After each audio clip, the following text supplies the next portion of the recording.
परवा व्हॉट्सअपवरचा एक मेसेज वाचलाय, हिंदू धर्मामध्ये वृद्धाश्रमांची संख्या जास्त आहे, इतर धर्मियांमध्ये वृद्धाश्रमांची संख्या नाहीये. वृद्धाश्रमच नाही, कारण इतर धर्मातली मंडळी आपल्या आई वडिलांना उत्तम सांभाळतात.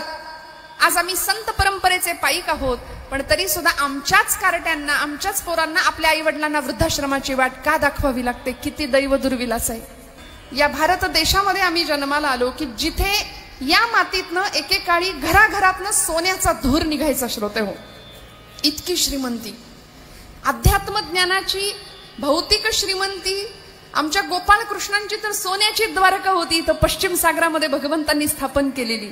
मग मला सांगा, इतक्या संपन्न देशामध्ये आम्ही जन्माला आलो, भगवंतांनी आम्हाला जन्म दिला आणि तो अनंत कोटी ब्रह्मांड नायक, सृष्टीचा निर्माता, वेदवचन एकोहम बहुश्याम, तो एकटा होता. त्याला अनेक व्हायची इच्छा झाली, म्हणून त्यांनी आपल्या मायेचा म्हणजे प्रकृतीचा आधार घेतला.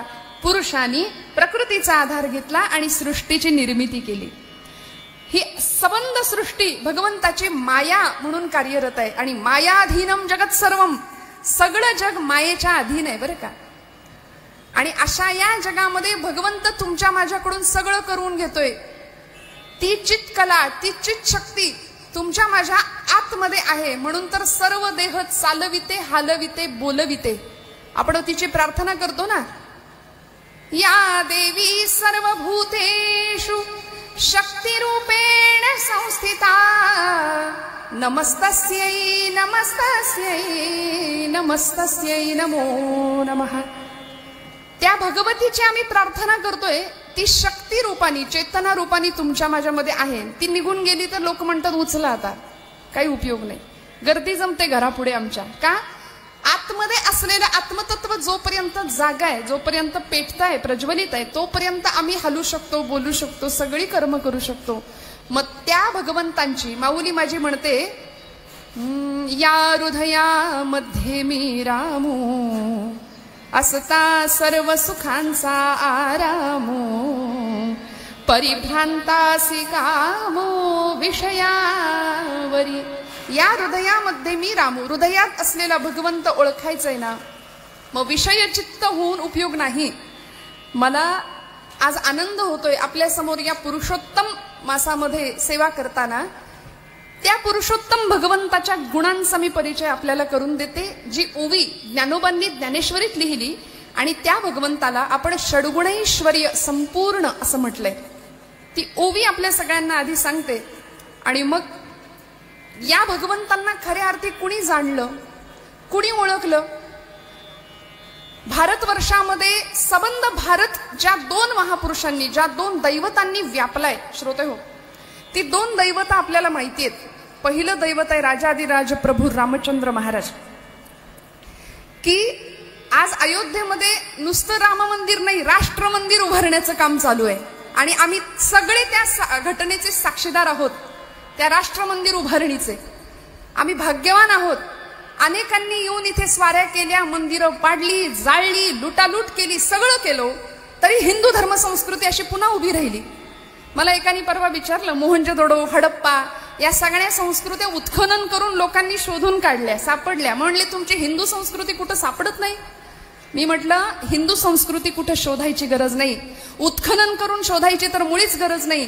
ती तुमच्या माझ्या रोम रोमात, हाडा मासात, रक्तात, मनात भिनलेली आहे. आणि ती या पद्धतीने दृष्टीपथात आल्याशिवाय राहत नाही. अशी आमची हिंदू संस्कृती आहे. त्या संस्कृतीचे आम्ही पाईक आहोत, याचा सार्थ अभिमान प्रत्येकाला असला पाहिजे. बरं, प्रत्येकाला.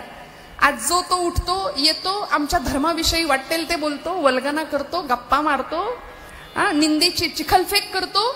आणि माझं नेहमीच एक वाक्य मी नेहमी सांगत असते की ज्यांनी बोलायला हवं ती माणसं बोलली नाहीत की मग नको त्यांचे आवाज वाढतात.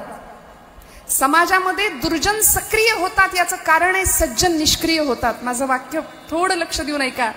सज्जनांची निष्क्रियता दुर्जनांच्या सक्रियतेला कारण ठरते श्रोते हो. त्यामुळे दुर्जन सक्रिय का होतात? माणसं पाप का करतायत? समाजामध्ये आज अनाचार, अत्याचार, नको त्या गोष्टी वर्तमान पेपर उघडलं की का बरं ऐकायला मिळतात? रोजचं वर्तमानपत्र वाचून आमच्यापैकी बरीचशी मंडळी फक्त हळहळ व्यक्त करतात, अरे अरे अरे अरे एवढंच म्हणतात. आणि पारावर बसून हातामध्ये पत्ते आणि या देशात क्रांती झाली पाहिजे अशा गप्पा मारतात, झालं. याच्या पुढे काय?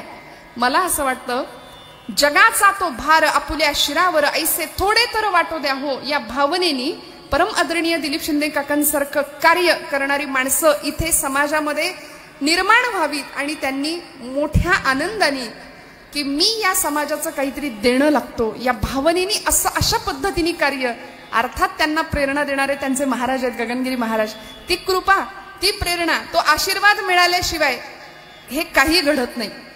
फार मोठी कृपा असावी लागते, फार मोठं भाग्य असावं लागतं. डोंगरे शास्त्रीजी असं म्हणायचे, कथा के लिए कीर्तन के लिए जाने की हमारी औकात क्या है. पहिल्याच दिवशी हा शब्द वापरायचे, तरी लोक यायचे बरं का कथेला.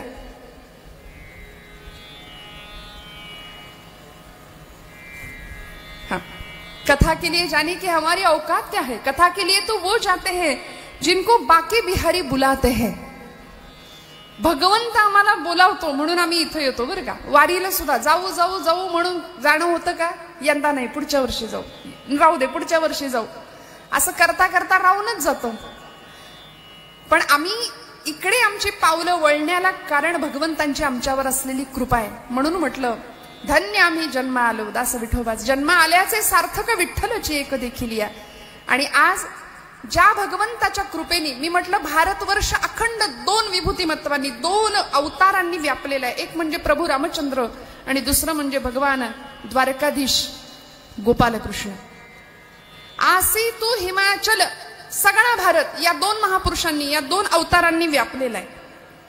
पूर्वेकडून पश्चिमेकडे भगवान गोपालकृष्ण आणि इकडे उत्तरेकडून दक्षिणेकडे लंकेपर्यंत, अयोध्या ते लंका, भगवान प्रभू रामचंद्र. मानदंड अशी ही 2 विभूतिमत्व आमच्या भारतीय संस्कृतीमध्ये आहेत. पण बघा तुम्ही, रामांचा आदर्श आम्ही ठेवू शकतो. रामांचं जीवन हे एखाद्या तपस्व्यासारखं अनुकरणीय, मर्यादा पुरुषोत्तम आम्ही त्यांना म्हणतो, रामप्रभूंना.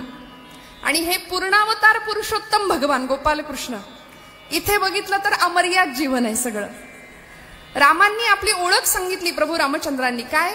आत्मानं मानुषम मन्ये रामम दशरथात्मज, असं प्रभू रामचंद्र म्हणाले की मी मनुष्य म्हणून जन्म घेतलाय, मी दशरथाचा आत्मज, मी दशरथाचा पुत्र आहे, मी माणूस म्हणून जन्माला आलोय, मनुष्यत्वाच्या सगळ्या मर्यादा मला आहेत. हे कोण म्हणतंय? प्रभू रामचंद्र.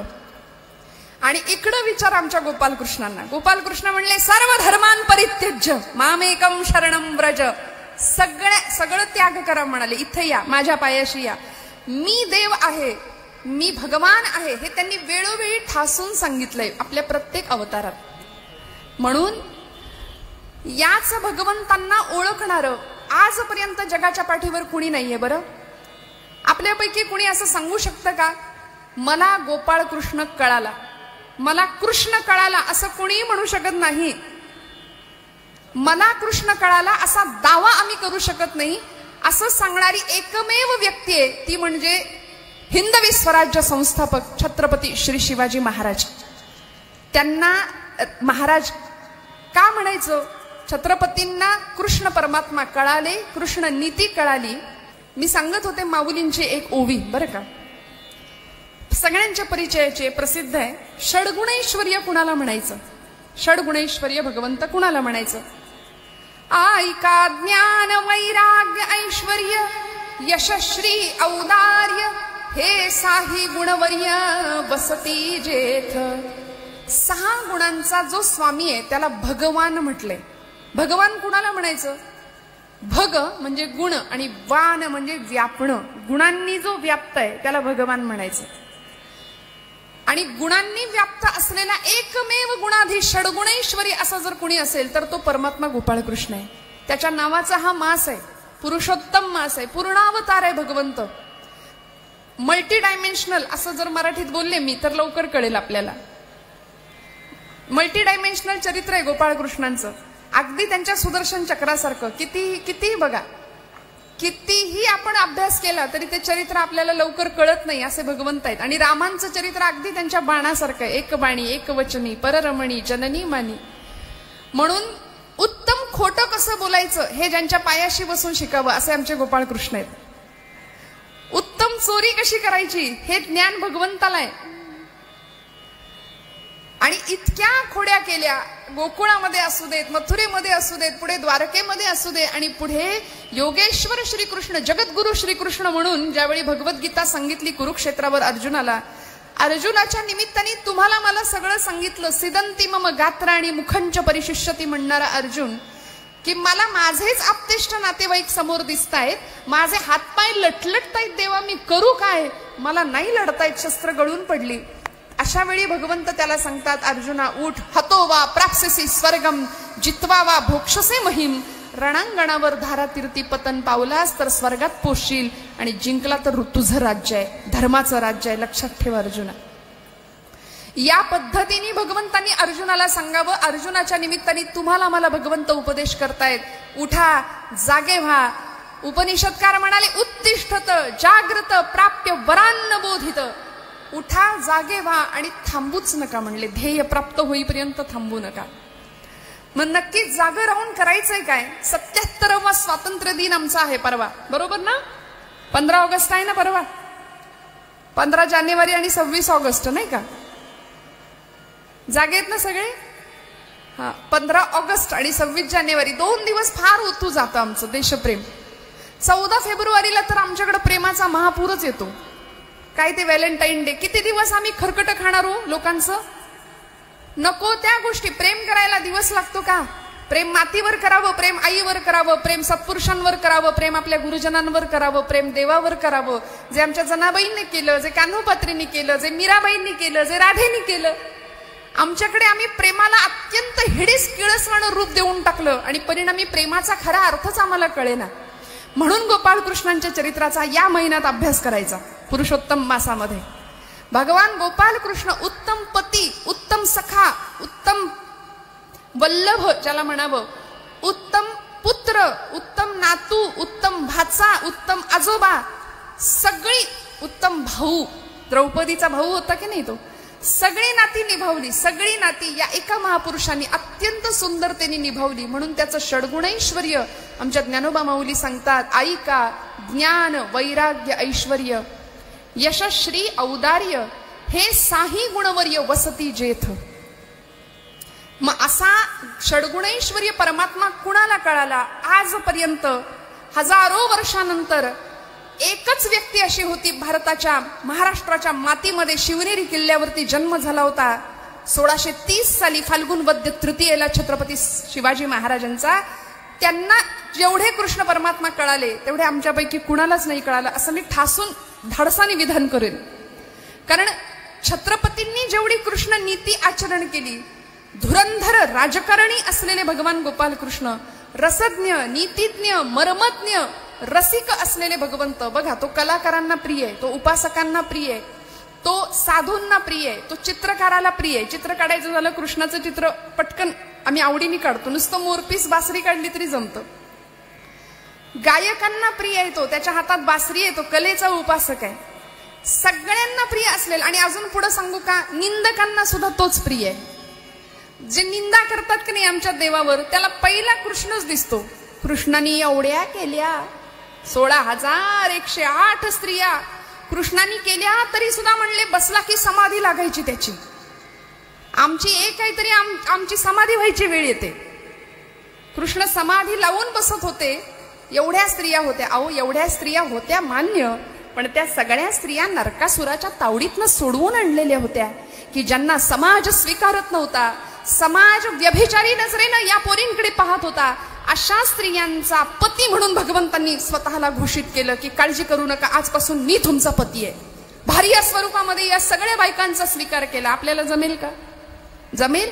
उगच उचलली जीभ, लावली टाळ्याला आपल्याकडची पद्धत आहे. कुणीही यावं आणि कुणीही आमच्या देवी देवतांची टिंगल करावी, आमच्या सत्पुरुषांची टिंगल करावी.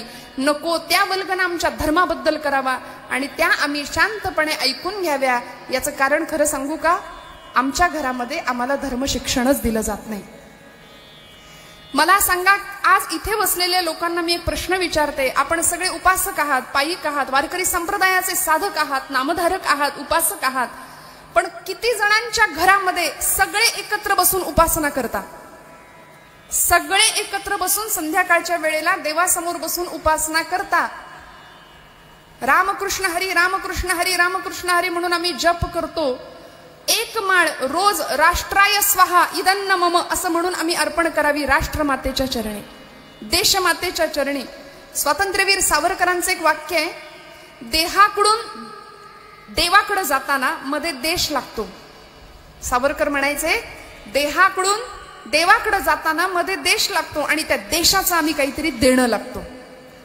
काय अनंत कोटी ब्रह्मांड नायकाची कृपा आहे तुमच्या माझ्यावर. बघा ना तुम्ही, थोडंसं विचार करा. आपण कधी विचार करतो का, हु आय एम, मी कोण आहे, what is the mission of my life, मी काय करायचं इथं येऊन. अमुकच आई वडिलांच्या पोटी, अमुकच गावात, अमुकच मातीत, अमुकच राष्ट्रात, अमुकच जिल्ह्यात माझा जन्म का झाला, याचा कधी आपण विचार केला का हो? सृष्टी निर्मात्या भगवंतांनी एवढी सुंदर सृष्टी निर्माण केली, एवढं मोठं ब्रह्मांड नायक आम्ही त्याला म्हणतो. त्या ब्रह्मांडाच्या पसाऱ्यामध्ये अनेक सूर्यमाला आहेत, गॅलेक्सी आपण त्याला म्हणतो. त्याच्यामध्ये अनेक आकाशगंगा आहेत, त्या आकाशगंगेमध्ये अनेक सूर्यमाला, त्या सूर्यमालेमध्ये अनेक ग्रह उपग्रह, त्यामध्ये पृथ्वी नावाचा आपला, आपण सगळे ऐकताय का? हात वर करा बरं. हा, पृथ्वी नावाचा आपला ग्रह आहे ना, उपग्रह आहे ना, पृथ्वीवर राहतो ना आपण. मग या पृथ्वीमध्ये आमचं भूगोल आम्हाला असं सांगतं की 71% पाण्याचा भाग आहे आणि 29% जमिनीचा भाग आहे. त्या जमिनीमध्ये खंडप्राय पृथ्वी विस्तारली आहे. त्या जमिनीवरती अनेक देश आहेत जगामध्ये, त्यातला आमचा मेरा भारत महान 1947 नंतरचा. या भारतामध्ये अनेक राज्य आहेत, अनेक केंद्रशासित प्रदेश आहेत, 28 राज्य, 9 केंद्रशासित प्रदेश. त्यामध्ये आमचं राज्य महाराष्ट्र, त्या महाराष्ट्रामध्ये अनेक जिल्हे आहेत, त्या जिल्ह्यामध्ये अनेक तालुके आहेत, त्या तालुक्यामध्ये अनेक गावं आहेत आणि त्या गावामध्ये आमचं कुठेतरी गाव आहे. तिथं अनेक घरं आहेत, त्या घरामध्ये आमचं घर आहे. त्या घरात म्हणले अनेक माणसं राहतात, पण तरी सुद्धा त्या माणसांच्या मध्ये मला हाडामासांनी जन्माला घातलं देवाने. मग एवढ्या मोठ्या सृष्टीच्या पसाऱ्यात भगवंताचं तुमच्या माझ्याकडून काहीतरी तर अपेक्षा असेल की नाही, काहीतरी देणं लागतो की नाही आम्ही. मग काय करावं? आम्ही रोज माता भगिनी तुळशीला रोज पाणी घालतो की नाही? पाणी घालत असताना लगेच तुळशीला घालून माघारी घरात येतो का? नाही ना. आजूबाजूच्या रोपट्यांवर पटकन तेवढ्यात गडबडी शिंपडून माघारी येतो का हो? कारण आम्हाला असं वाटतं की आम्ही कुणाचं तरी काहीतरी देणं लागतो.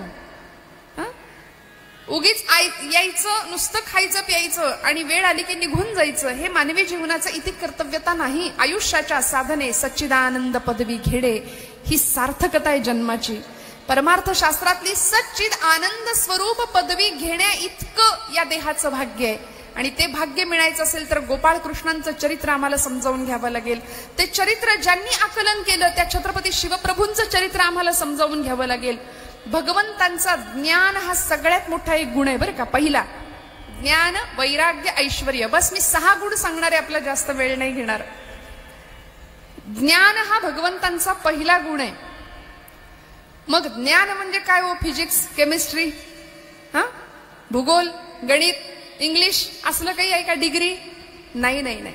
हे भौतिकातलं ज्ञान तर होतच देवाला, पण या पलीकडे जाऊन आत्मस्वरूपाचं ज्ञान. कोहम कथमिदम जातम, आचार्य जगद्गुरु शंकराचार्य म्हणाले, मी कोण आहे? कोहम कथमिदम जातम, मला कुठे जायचंय, मी काय जन्माला आलोय, मी कोण आहे, हु आय एम. याचा विचार आम्ही कधी केलाय का हो बारकाव्यानी? कधी स्वतःला विचारलंय का मी कोण आहे? आम्ही नावानी इथे जन्माला आलो, लोकांनी आम्हाला नाव दिलं. काय गंमत आहे बघा, बारशाला पाळण्यात घालतात, आधी नाव ठेवतो, नंतर आमचं काम जसं असेल तशी लोक नावं ठेवतात. नाव, मराठी भाषा किती गोड आहे बघा, एक फक्त अनुस्वार लागला, नाव आणि नाव. त्यामुळे कर्म जसं असेल तसा आचार असेल, तशी लोकांकडून आम्हाला सहानुभूती किंवा जो काही लोकांकडून आम्हाला वागणूक मिळायची ती मिळणार आहे. मला सांगायचंय, ज्ञान हा भगवंतांचा पहिला गुण आहे. आणि ते ज्ञान गीतेमध्ये भगवंत म्हणतात, न ही ज्ञानेन सदृशम पवित्रम इह विद्यते. ज्ञानाशिवाय पवित्र गोष्ट या जगात दुसरी कुठलीच नाहीये, कुठलीच नाही. ते ज्ञान असं आहे, झाकलेलं द्रव्य आहे म्हणाले, कुणी चोरूनच नेऊ शकत नाही. ज्ञानाची चोरी होऊ शकते का? नाही. संपत्तीची चोरी होऊ शकते. ज्ञानी माणूस निश्चिंत झोपू शकतो, पण ज्याच्याकडे संपत्ती आहे त्याला डोळ्याला डोळा नाही लागत. चोरी होईल का काय, रात्री येतील की काय. पण ज्याच्याकडे ज्ञान आहे ते ज्ञान चोरून नाही घेऊ शकत कुणी. म्हणून ज्ञान हे भगवंतांचं सगळ्यात मोठं ऐश्वर्य आहे, गुण आहे हा षडगुणैश्वर्यापैकी. आणि ते ज्ञान भगवंतांना होतं. मी कोण आहे, आत्मस्वरूपाचं ज्ञान ज्याला म्हणतात. अलीकडं आमच्या समाजामध्ये सेल्फ रिअलायझेशन, स्वतःला ओळखा अशी वर्कशॉप बरीच घेतली जातात बघा. या फी भरा आणि मी कोण आहे याचं उत्तर समजून घ्या. काय गरज आहे हो, काय गरज आहे या सगळ्याची मला सांगा. या सगळ्याची उत्तर देणारे ग्रंथ तुमच्या माझ्या जवळ आहेत. ज्ञानोबांची ज्ञानेश्वरी आहे, नाथांचं भागवत आहे, तुकोबांची गाथा आहे. आम्ही काय करतो, महिला वर्ग डॉक्टरांकडे जातो. पावसाळ्याचे दिवस आहे, जरा कणकण आली, ताप आला, जातो की नाही. डॉक्टर काय करतात, प्रिस्क्रिप्शन लिहून देतात, चिठ्ठीवर औषधं लिहून देतात. ती औषधं आम्ही मेडिकलमध्ये जातो, ती औषधं आणतो, घरी येतो. घरी देवघरासमोर ती औषधं ठेवतो, बरोबर ना. देवापुढे ती औषधं ठेवतो, त्याला हळदी कुंकू वाहतो आणि काय म्हणतो, आता बरं वाटेल, बरोबर ना. असं करतो का आम्ही, नाही ना. ती औषधं घेतली पाहिजे तर आम्हाला फरक पडेल, गुण येईल. मग ज्ञानोबांची ज्ञानेश्वरी, तुकोबांची गाथा, माऊलींचा हरिपाठ, नाथांचं भागवत ही सगळी औषधं आहेत तुमच्या माझ्या करता. आमच्या जीवनाच्या सगळ्या समस्यांची, प्रश्नांची उत्तरं त्याच्यामध्ये आहेत. पण आम्ही मात्र ते एका छान रंगीत कपडामध्ये बांधून ठेवतो, देवापुढे ठेवतो, त्याच्यावर हळदी कुंकू वाहतो. ते औषध जर घेतलंच नाही, वाचलंच नाही, म्हणून आज आनंद आहे आपण सगळे ज्ञानेश्वरीचं इथे वाचन करता आहात. ते जर नाहीच आम्ही औषध घेतलं तर आम्हाला गुण कसा येईल मला सांगा. फरक पडेल का, गुण येईल का. सगळ्या प्रश्नांची उत्तरे मिळायची असेल तर हे औषध म्हणून घ्यावं लागेल. आणि ते गोड औषध आहे हो, अजिबात तोंड कडू होणार नाही, अजिबात नाही. अत्यंत गोड औषध आहे. कसं बोलायचं, कसा आचार करायचा, कसा व्यवहार करायचा, कसं वागायचं, हे सगळं आम्हाला सांगितलं. आज ज्ञान नाहीये, धर्माचं ज्ञान नाहीये, परिपूर्ण अवस्थेतलं ज्ञान आम्हाला मिळत नाही. म्हणून प्रत्येक घरातलं अगदी 2 वर्षाचं कार्ट असतं, 5 वर्षाचं पोरग असतं, पण घरातल्या 70-75च्या एखाद्या आजीला, एखाद्या आजोबांना काय म्हणतात, गाप, तुला काही कळत नाही. आणि ते तसं म्हणलं कार्ट की बाकीची सगळी माणसं हसतात, कसलं हुशार आहे पोरग. अहो 2 वाजवल्या पाहिजेत कानाखाली त्याच्या. त्यावेळी आपल्याकडे शास्त्र परंपरा आहे, लालयेत 5 वर्षांनी 10 वर्षांनी ताडयेत. 5 वर्षाचा मुलगा आहे की नाही तोपर्यंत त्याचे लाड करायचे. काय म्हणाले सुभाषितकार, 5 वर्षाचा असेपर्यंत लाड चालतात, 10 वर्षांनी ताड येत म्हणले. 10 वर्षाचं कार्ट झालं की त्याला मग फटके द्यायचे, चुकला की. आपण चुकतच नाही, आपण त्याला चुकांची इतकी मुभा देतो की मग लहानपणी बापाच्या गालावर अशी हळू चापट मारणार पोरग, बाप हसतो, माझं पोरग किती हुशार आहे बघा कसं मारतंय. आणि ते मारताना अजून मोठं झालं की ते हाताऐवजी फक्त लाथ वापरतं. परवा व्हॉट्सअपवरचा एक मेसेज वाचलाय, हिंदू धर्मामध्ये वृद्धाश्रमांची संख्या जास्त आहे, इतर धर्मियांमध्ये वृद्धाश्रमांची संख्या नाहीये. वृद्धाश्रमच नाही, कारण इतर धर्मातली मंडळी आपल्या आई वडिलांना उत्तम सांभाळतात. आज आम्ही संत परंपरेचे पाईक आहोत, पण तरी सुद्धा आमच्याच कार्ट्यांना, आमच्याच पोरांना आपल्या आई वडिलांना वृद्धाश्रमाची वाट का दाखवावी लागते. किती दैव दुर्विलास आहे, किती दुर्दैव आहे आमच्या मातीचं बघा तुम्ही. मग कधी कधी असं वाटतं की इतक्या या घरातून, प्रत्येक घरातनं सोन्याचा धूर निघत होता, अशी श्रीमंती या संस्कृतीची आहे. तरी सुद्धा आम्ही पाश्चात्यांचं अंधानुकरण करतो. आणि किती दिवस करणार याचा विचार प्रत्येकाने करावा. वा वा, बरसं नको आये मेहा आला की नाही, हवा होता ना, पडलेलंच नाहीये जून पासून नाही का. वरुण राज पर्जन्य राजाची भरपूर कृपा व्हावी एवढी गगनगिरी महाराजांकडे आपण प्रार्थना करूया या निमित्ताने. वा वा. भगवंत तुम्हाला मला भरभरून देतो बर का, देतो. तुकोबर आहे त्याला म्हणतात, माझी अल्प ही वासना तू तो उदारांचा राणा. तू उदार आहेस भगवंता, तू द्यायलाच बसलायस. पण आम्ही माणसं अशी नतद्रष्ट आणि मूर्ख आहोत की आम्ही लबाड भक्ती करतो. आमच्या भक्तीमध्ये सकामत आहे, निष्कामता नाही. आम्ही जे काही करतो ना ते आम्हाला काहीतरी हवं असतं तेवढ्या पुरतं. म्हणून कबीरदास म्हणाले ना, दुख में सुमिरन सब करे, सुख में करे न कोय, जो सुख में सुमिरन करे तो दुख कहा से होय. आम्ही सगळे फक्त दुःखात त्याला आठवतो. म्हणून कुंती मातेनी त्याच्याकडे दुःख मागून घेतलं होतं. आपण म्हणू काय वेडी आहे, दुःख मागितलं. आम्ही प्रपंचात सुखच मागतो की नाही. कुंती आत्या म्हणाली, देवा दुःखाचे सगळे डोंगर माझ्यावर कोसळू देत. का? कारण आम्ही माणसाशी दुष्ट आहोत की तुला सुखात आठवत नाही रे. सुख आलं की आम्ही असे जमिनीपासून 2 फूट वरतीच चालतो, आम्हाला तू आठवतच नाही. दुःखामध्ये आम्ही तुझं स्मरण करतो. आणि हे ज्ञान भगवंतांना होतं, ते ज्ञान तुम्हाला मला मिळावं, भगवंताचं नाम घ्यावं की त्याचे गुण आमच्याकडे येणार. लहानपणी यशोदा मातेला मुख दाखवलं होतं उघडून, माती खाल्ली म्हणून, आठवतंय ना. गोपाळ कृष्णांनी गोकुळामध्ये ज्या लीला केल्या त्याच्यामध्ये आत्मस्वरूपाचं दर्शन सगळ्यांना दिलं, मी कोण आहे. ज्यावेळी बलराम दादांनी हाताला धरून आणलं, मैया मैया कान्हाने मिट्टी खाई म्हणून हाताला धरून आणलं, यशोदा माता म्हणली तोंड उघड, दाखव मला काय तोंडात. माती खाल्लीस कृष्णा? आई मी नाही खाल्ली माती, मी नाही खाल्ली माती म्हणून तोंड उघडायला लावलं. सगळं ब्रह्मांड दिसलं मुखामध्ये, विश्वरूपाचं दर्शन दिलं मुखामध्ये. का हो? ज्ञान होतं आत्मस्वरूपाचं, साक्षात परब्रह्म आहे याचं दर्शन दिलं. आणि गंमत सांगू का, विद्या वाचस्पती श्री शंकर अभ्यंकर एके ठिकाणी म्हणतात की देवाना लहानपणी माती खाल्ली. सगळीच लहान पोरं माती खातात की नाही? हो म्हणा. सगळ्यांनी लहानपणी माती खाल्ली आहे ना. सगळी पोरं लहानपणी माती खातात, आईचा मार खातात पण खातात. म्हणाले लहानपणी माती खाल्लेली चांगली असते. नीट ऐका बरं का, लहानपणी माती खाल्लेली चांगली असते. म्हणलं का?